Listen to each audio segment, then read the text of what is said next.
Здравствуйте, в студии Николай Борисов и обзор чрезвычайных происшествий. За желание продолжить пьянку поплатился жизнью. В Мирном Следственный комитет завершил расследование уголовного дела по статье «Убийство».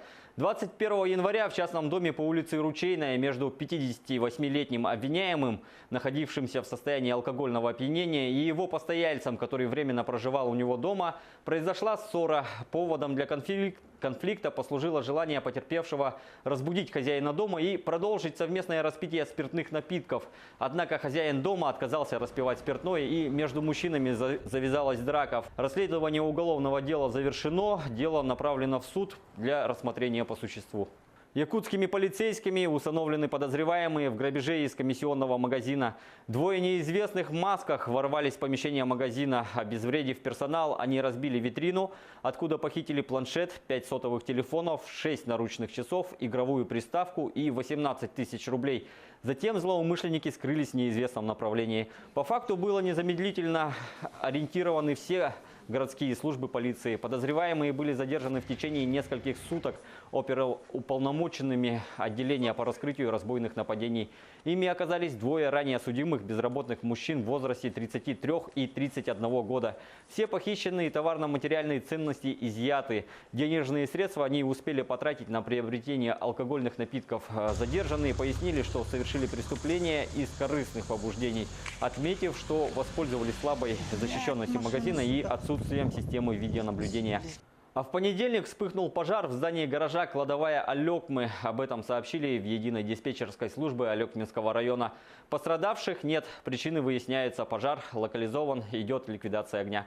Спасено 11 единиц техники. Один автомобиль сгорел полностью, сообщили в службе.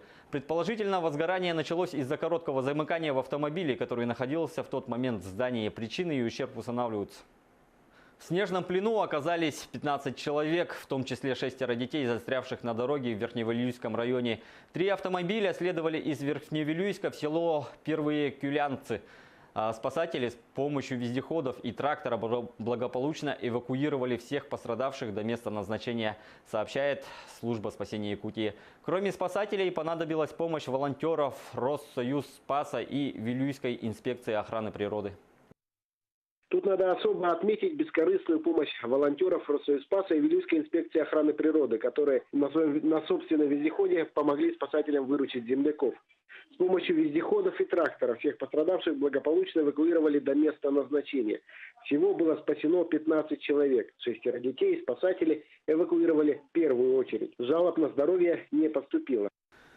За сутки на дорогах республики в результате ДТП пострадало 9 детей. Причинами всех автоаварий явилось несоблюдение водителями безопасной скорости в сложных погодных условиях. Так, на 462-м километре федеральной автодороги Вилюй произошло лобовое столкновение автомобилей Toyota Land Cruiser и Toyota Hiace. Помимо водителя маршрутного такси в салоне автомобиля находилось 13 пассажиров, 7 из которых дети в возрасте от 10 до 14 лет. В Нерюнгри водитель автомобиля Nissan Tiida также не учел дорожные и метеорологические условия и совершил столкновение с автомобилем Toyota Chaser. Госпитализирована 13-летняя девочка. Еще одно ДТП, в результате которого пострадали 4 ребенка, произошло около 16 часов в Якутске. 21-летний водитель автомобиля Toyota Carina, не справившись с управлением, совершил столкновение с автомашиной Toyota Ipsum, в салоне которого находилось 4 детей. В результате ДТП все несовершеннолетние пассажиры получили различные ушибы. Со слов водителя минивэна, пристегнуты были только 2 ребенка.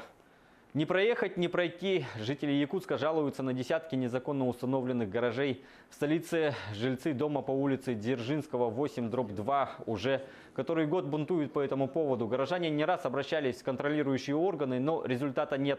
Металлические гаражи, незаконно находящиеся на земельном участке многоквартирного дома, должны быть оплачены или вывезены с территории. Гаражи вывозить надо, все это прекрасно понимают, но возможности у мэрии они ограничены. В принципе. Наш двор, он как бы в центре города. Здесь попытались вывести гараж, он развалился, уже год стоит. Хотелось бы просто здесь навести порядок, наверное.